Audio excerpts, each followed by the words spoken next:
It's October 12th, 1969, and a DJ in Detroit gets a phone call. I was going to rap with you about McCartney being dead. What is this all about? I was going to rap with you about McCartney being dead, the caller says, meaning Paul McCartney from the Beatles. The caller has an unusual request. He asks the DJ, Russ Gibb, to play a specific Beatles track in a specific way. Well, the youngster said, now, play that backwards. And I played it backwards, and man, I freaked. I went crazy because of the fact it says, turn me on, dead man.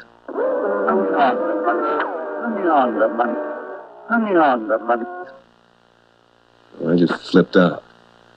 Everybody flipped out. This was the birth of America's most famous celebrity death hoax. Eventually, it got so big that the lawyer, F. Lee Bailey, convened a mock trial to help the American public decide for themselves what was true.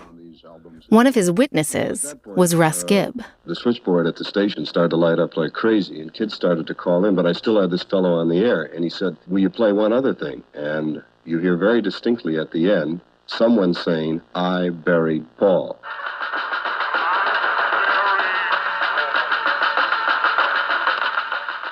The theory went that Paul had died in a car crash 3 years earlier, and he'd been replaced by a body double, and that the surviving Beatles had all been leaving coded messages about it, hints about it, on album covers and in the songs themselves.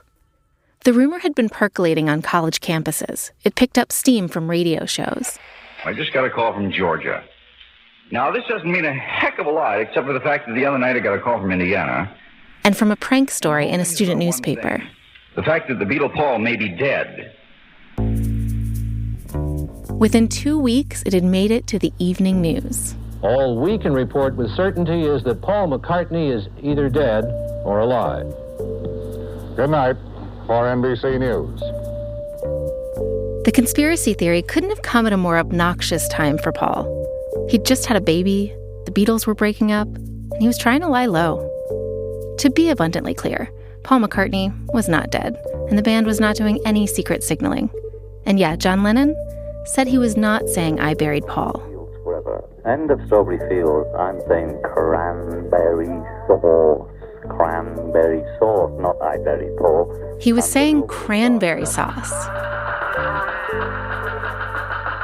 A couple of weeks later, a crew from CBS tracked Paul down on a farm in rural Scotland. There's video of him confronting them. I don't try filming it, or you might get some trouble. It sounds like he says, don't try filming or you might get some trouble. He's clearly not happy. Next came a reporter and photographer from Life magazine. The journalists had to wade through a bog to get to him. Paul met them with a bucket of water to the face. But in the end, Paul relented. He did an interview and he let them take a photo. He was quoted saying, can you spread it around that I am just an ordinary person and want to live in peace?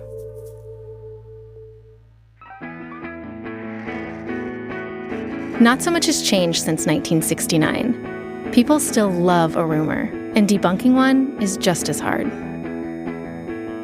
I thought a lot about that bog and that bucket of water as we started working on this story. This time, there's a lot more at stake than a rock star's feelings. This is about a vaccine that saves lives and a false story made up to stop people from taking it. We decided it's worth it.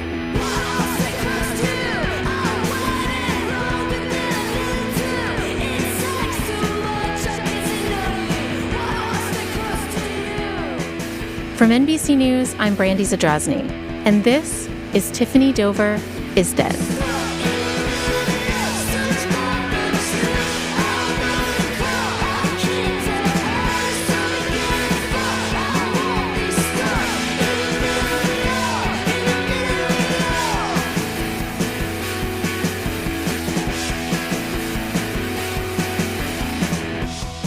I started trying to get in touch with Tiffany over a year ago when the conspiracy theory first started, and throughout 2021.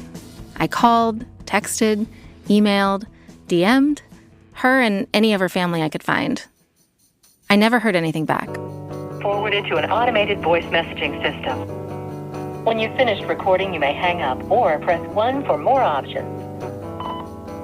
Hi there, my name is Brandy Zadrozny. I'm a reporter at NBC News, and I'm hoping to reach Tiffany Dover.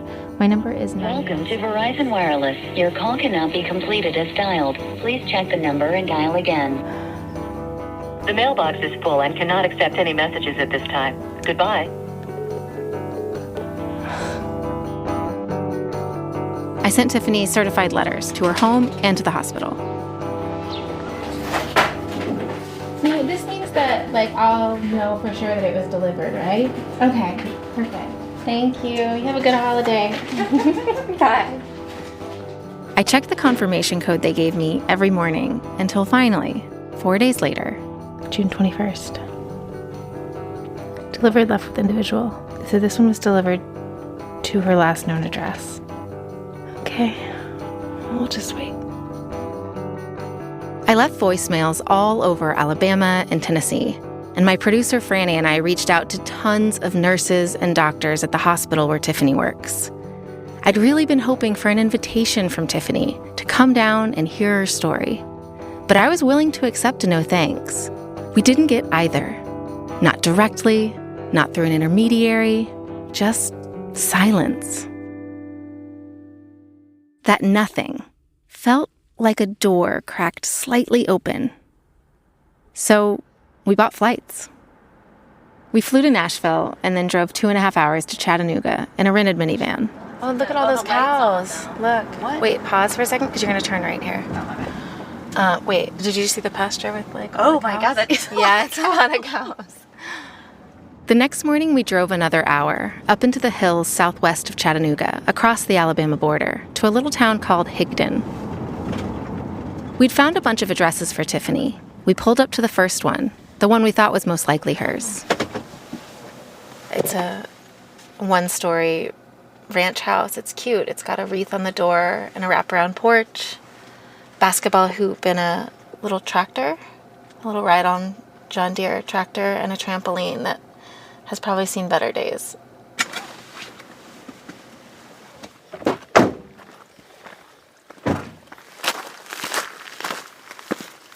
That nameplate says Dover.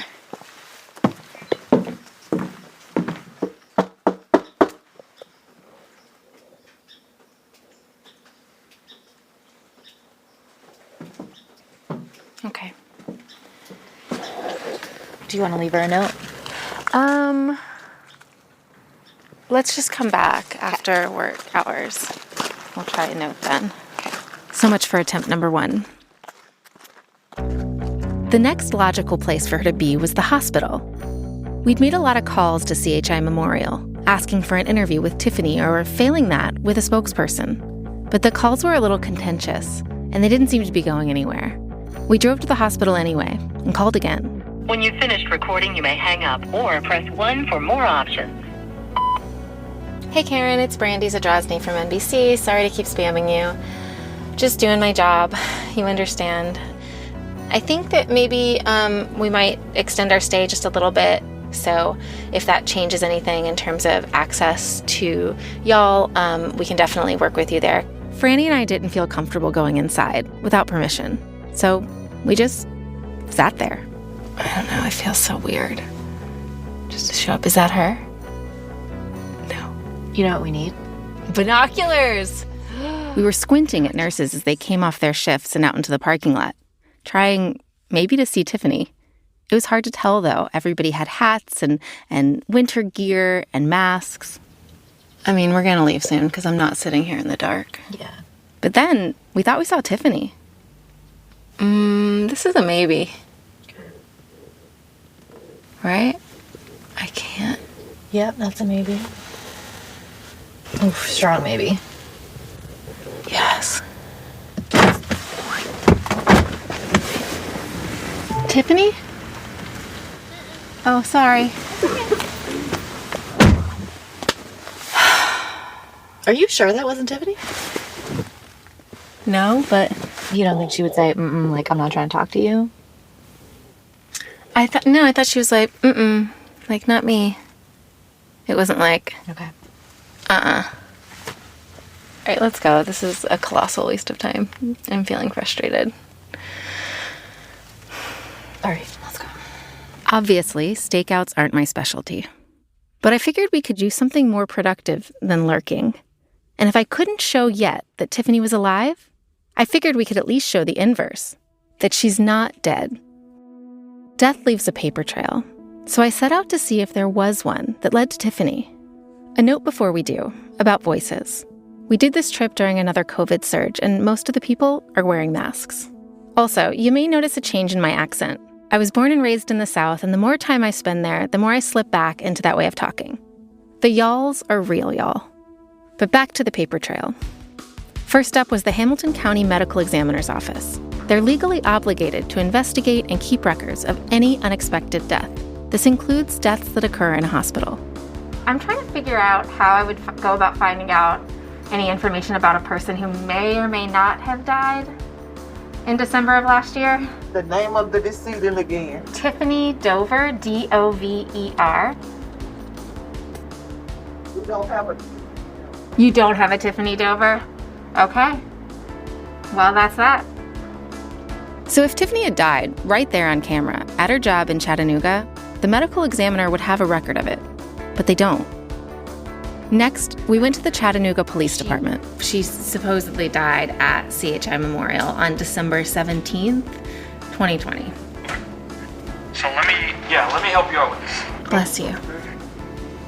For something like that, you would definitely have to go through the city attorney's office. Okay. And I suggest you do it online. If you choose to do it online, this is the website. These are the instructions. Got it. Let us know that you need any and every and all record related to that specific person. Okay. And do you know that name? Does that name ring a bell to you? The Tiffany Dover name? You have no idea how many names I go through, honestly, but no, that does not ring the bell. Fair. Thank you so much. No dice. A public information officer told us in an email that CPD was never alerted to any kind of emergency involving Tiffany Dover. He wrote, quote, "There's nothing substantive that I can add, and certainly nothing that would warrant an interview." Next up was the Tennessee Office of Vital Records. That's where a death record would be kept. If you remember, the truthers claimed to have seen a death record, but they were using these unreliable databases. I requested an official one. This is for death certificate verification, my apologies, but Tiffany Dover, December 17th, 2020, is that correct? Yes, ma'am. Because it's a verification, it's a possibility that you may get a no record letter. I'm giving you just a disclaimer concerning that, and there are no refunds to be done once it's been sent out. Yes, ma'am, that sounds great. Thank you so much for your help. That letter, saying there's no record of Tiffany's death, showed up 3 weeks later. The local papers had no records of any obituaries. There were no records of funerals or memorial service arrangements, no graves and family plots that we could find. The last place I knew to look for records was the courthouse. We drove to the Jackson County Courthouse in Alabama, where Tiffany lives. The courthouse is a 2-story red brick building that sits in the middle of a public square.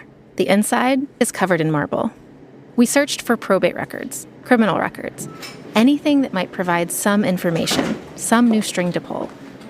But nothing. I wonder if they have real estate and property tax. We wandered into the clerk's mapping and appraisal division. I'm trying to see if I can look up property records by somebody's name. Mm-hmm. Yeah. Oh, yeah. Great. Sure. I can do that for you. Yay, thank you. Okay, what's the name? It's Dover, D-O-V-E-R. First name? Tiffany, T-I-F-F-A-N-Y. This is the nurse that had the COVID shot, wasn't it? That's the clerk, a woman named Jerica. She's saying, this is the nurse that had the COVID shot, wasn't it? Yes. I worked for Blue Cross Blue Shield of Tennessee out of Chattanooga when this happened, and I know that name sounded familiar. What was that like? Oh, I mean, I felt bad for the girl because everybody was harassing her. Terrible, I know. Like, I know someone related to her, and like, they were harassing many members of her family. I know. I know that like right after it happened, they went on vacation, and like people were like following them on vacation and like, she's not dead, she's fine. And I'm like, oh my God. I felt so bad for them. Like she literally couldn't even go on vacation because of this. And it's still, like her Instagram is still to this day just like a mess. So that address was...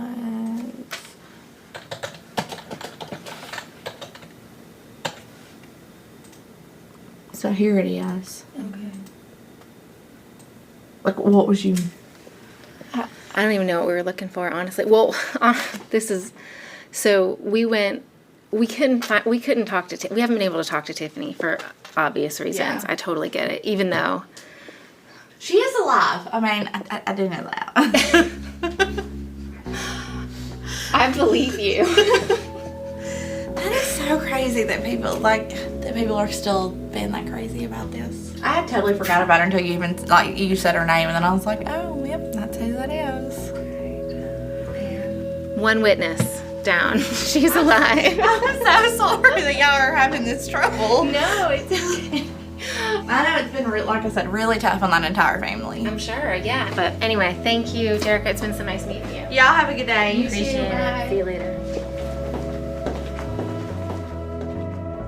It wasn't much, but Jerica was the closest we'd gotten to someone in real life in this town who could vouch for Tiffany being alive. I friended Jerica on Facebook, let her get back to work, and then we left the courthouse to pursue one more angle. A local reporter who had interacted with Tiffany and been caught up in the conspiracy theory herself. She said she wanted to help.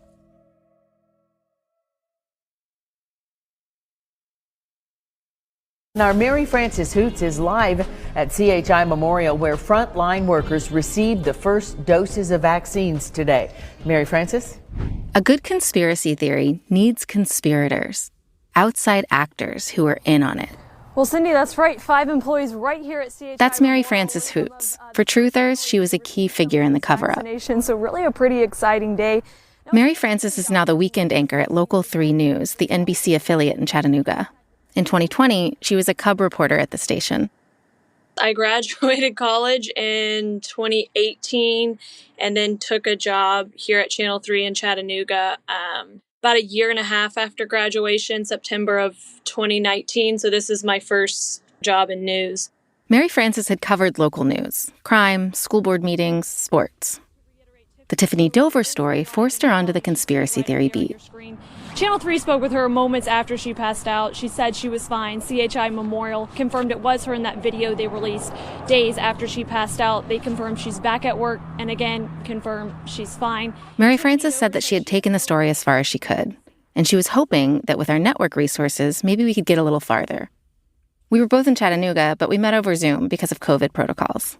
I asked her how she ended up covering the Tiffany story in the first place. CHI Memorial, one of the 3 big hospitals in our area, sent us, I believe, a press release or information inviting us, which was strange initially because we were like, oh, wow, we're allowed in the hospital. You know, there's been very strict visiting guidelines, and they're letting us get not only come inside, but get video and offer interviews with some of their staff members. So we're like, of course, we're going to take this opportunity. And the vaccines are here, you know. It was like really a huge day. Mary Frances had been working for months to get access to the local hospitals. They'd been especially closed off in the early days of the pandemic. There was just a limited reporting we could do, so it was hard to know what was happening. CHI Memorial opening their doors felt like a huge opportunity, and it had gone so well until Tiffany's interview. Then they're like, all right, you guys can do media interviews. So a couple of the doctors came up, we talked to them, and then the spokesperson was like, why don't we get one of the nurses? And so they were a little shy, but Tiffany was like, okay, I'll do it. So she got up there, and it's like, you know, all the media outlets in town are there. So it could probably be nerve-wracking for someone who's never done that before. And we asked her a question or two maybe, and then I just remember she just stopped talking, and then those 2 doctors that we had just interviewed, she faints into their arms. So at this point on the live stream, as Tiffany falls, Local 3's camera turns away. That turn, truthers seized on it. Why did they turn the camera away and then turn it back towards her? You know, all of these things are very important to observe. Then the camera cut and everything, and she has not been seen since. I remember looking at Sam, the photographer, and being like, what do we do? What do we do? Because we're live at this point. So it's not like video you can edit to not air it. And so he just turned away. And I think it just turned it away, like facing the ground to the right of her. I know you really have to weigh like news value versus harm. And I think in that moment, when you don't have a lot of time to make a decision, you just kind of know this would be harmful to her. And so just turn the camera away and kind of figure it out from there. Mary Frances called her station manager. And then she, of course, was like, well, I mean, it happened and we were live. We can't ignore it. But we can definitely, share what happened. And then, of course, we got the interview 10 minutes later. So it was like, that was obviously an important part of the story too. Explain. She said it was her idea to interview Tiffany again. I think I walked over to the spokesperson. I was like, well, if she's there and the opportunity is there and this is such a big day, like, we need to hear from her. And so she did an interview with us, I would say 10 minutes after she fainted. And, you go back, you write up the story, it appears on the news. And did you feel like it was going to be a big deal? I didn't think it was going to be a big deal. I guess I just assumed, since we talked to her after and she explained it, I just assumed people were like, oh, yeah, she easily faints when anything minor happens, not a big deal. And then it just kind of like blew up in the coming days. Initially, I didn't pay attention too much about it. I was like, people are talking. And then it was like, I would get comments on my Twitter post from people basically accusing us of spreading lies, saying she's not alive, she's dead, y'all are covering it up. And I was even getting comments on just random personal Instagram posts from people from all over the world, kind of saying some super rude things to me. So many comments about basically saying either we were trying to cover up her death or, stuff, anti-vaccine stuff, this, that, and the other. It was you name it, it was probably said. Truthers called Mary Frances a disgrace on Twitter, said she'd been pressured to lie. So many people were posting negative comments to her Instagram that she had to take it private. You're laughing about it, and I think that's a natural response, but I'm wondering, was there ever anything that was unnerving about it? It was just super frustrating. Some of the things that were, you never expect the news outlet to be at the center of, I don't want to call it drama, but it's almost like, this is what we're just telling you exactly what happened. And then following it, we are telling you that everything is fine. And she said she was fine. And for whatever reason, Channel 3 is the one who is being accused of lying and, some fake news type stuff and covering up her death. Mary Frances Hoots, nice try, but you're not the fact checker. I am the fact checker. I have the upvotes. I have the views. Thank you, Mary. Thank you for that attempted fact-checking. But the problem is that nobody has seen Tiffany. And it was just months later, I'm still getting these comments. I know in my heart I did nothing wrong. And it was just, I guess it was aggravating and frustrating in that sense to be looked at in a negative way, whether it was the station or whether it was the individual reporter, which happened to be me on the story. Do you know how Tiffany is doing? The latest I know is she's fine. She was back at work, and CHI Memorial was not going to talk about it anymore because I'm sure their thought process was there's nothing else we can say or do, so she's going to work and we're going to do our own thing. I mean, we did the story without her, and people still don't believe it. There's really no other interview. There's nobody but her.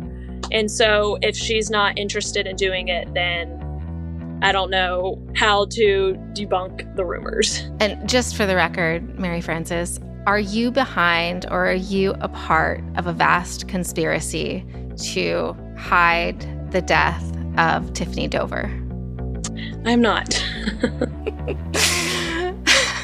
Good to know.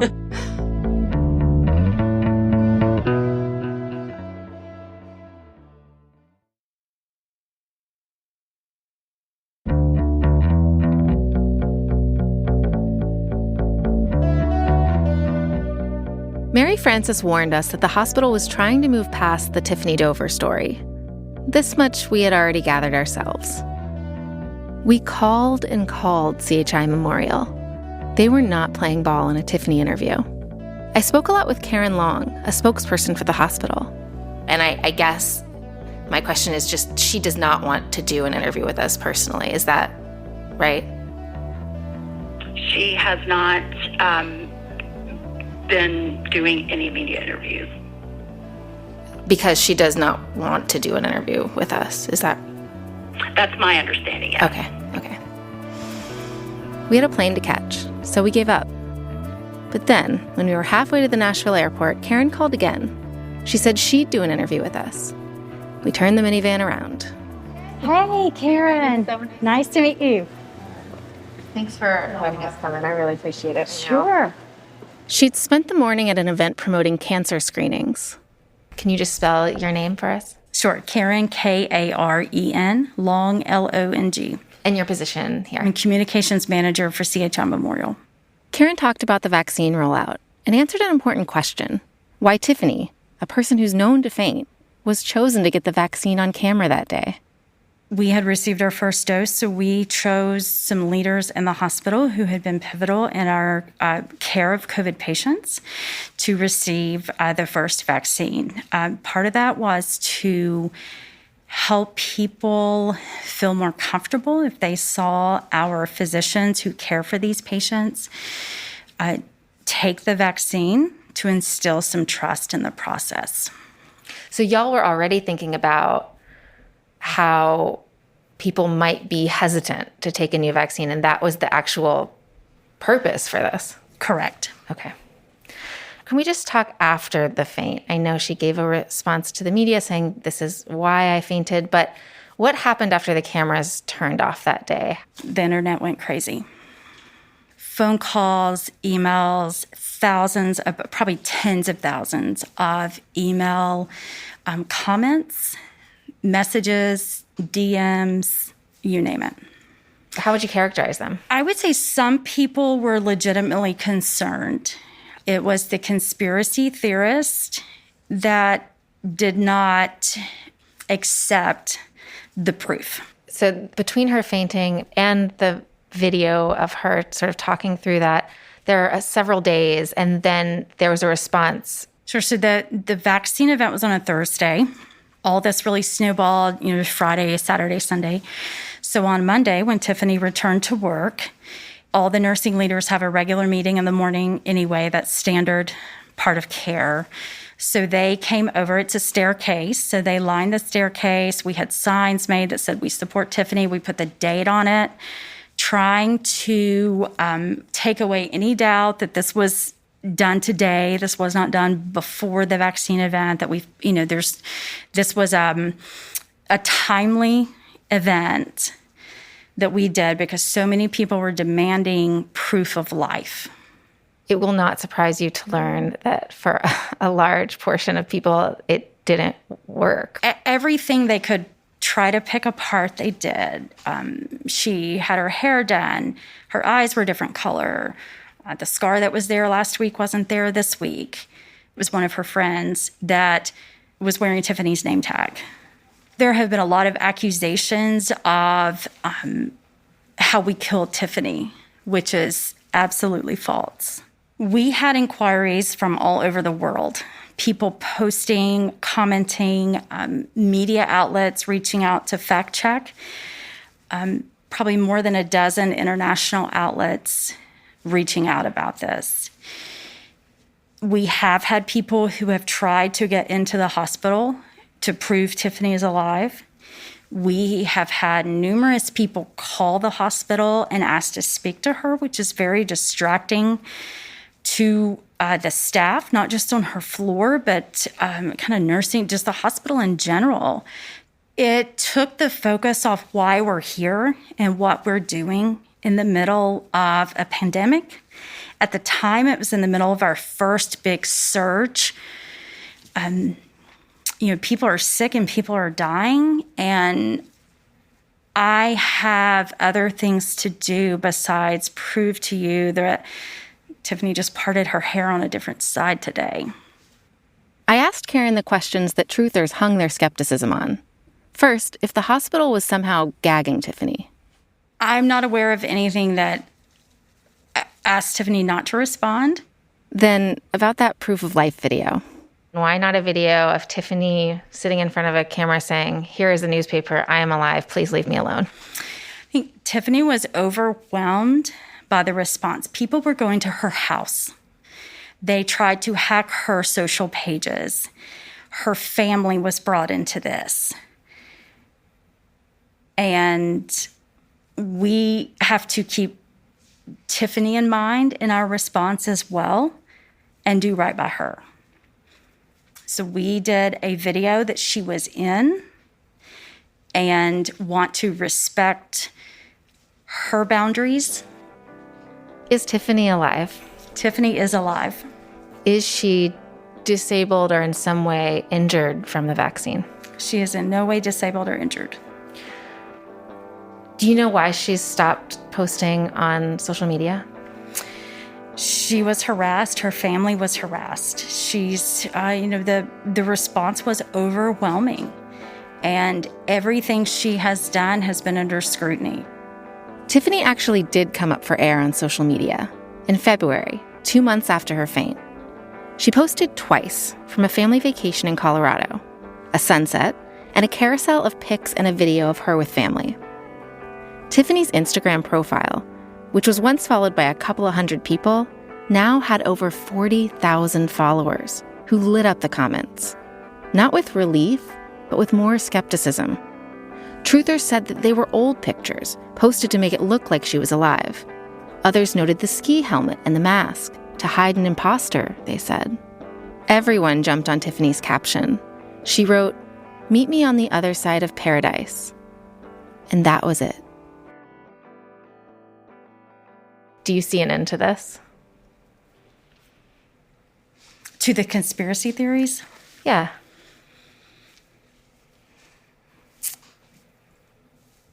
I guess my answer is no. That I feel we have done what we could do, with the exception of actually hearing her voice. We've shown her interacting. We've had a still picture, we've had video. We've confirmed she's alive. Her family's confirmed she's alive. And if you choose not to believe the facts, I feel like we've given you what you need to make a right decision. I have one more question, which is the most important question. How is Tiffany doing? Tiffany's doing well. I mean, ever since she received the vaccine, she has continued her work as a nurse manager. She has continued to lead her team through the end of that COVID surge and through the most recent surge we had in late summer, early fall.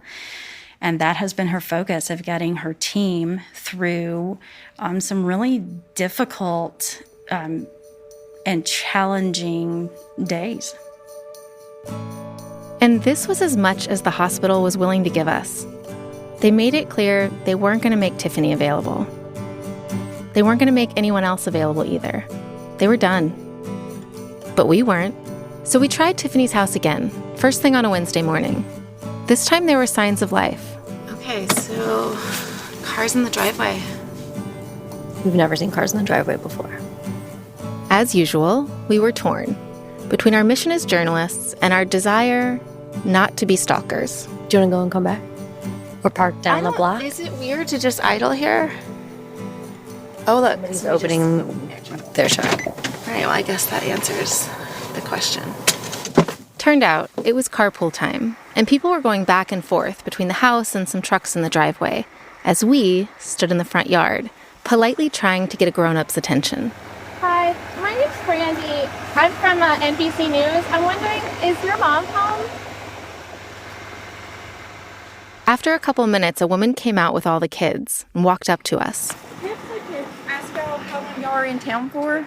We're in town till tomorrow. I know, I'm so sorry to bother y'all, like, in the middle of the morning. I know It's fine. Well, she just did an NDA, and so she can't talk to you guys until she works out her notice, and that's Friday is her last day. Oh, okay. So she said to get a phone number, and she would talk to you guys after that, but she can't. Okay, I totally get that. Yeah, she'll get in trouble, so. I get that. A non-disclosure agreement.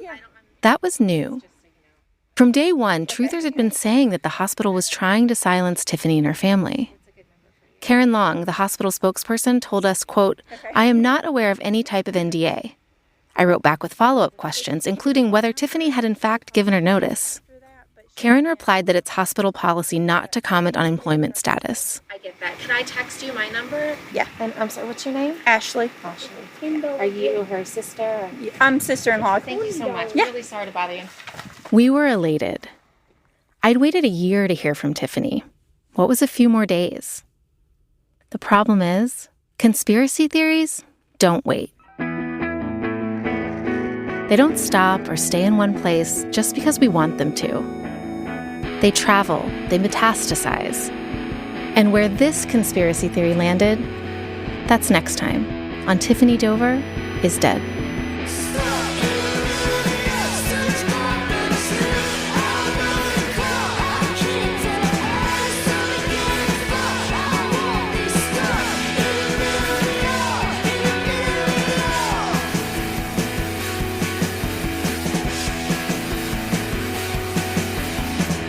From NBC News, this is Truthers, and this is the second of 5 episodes of Tiffany Dover is Dead. The series was written, reported, and hosted by me, Brandy Zadrozny. It's produced by Franny Kelly.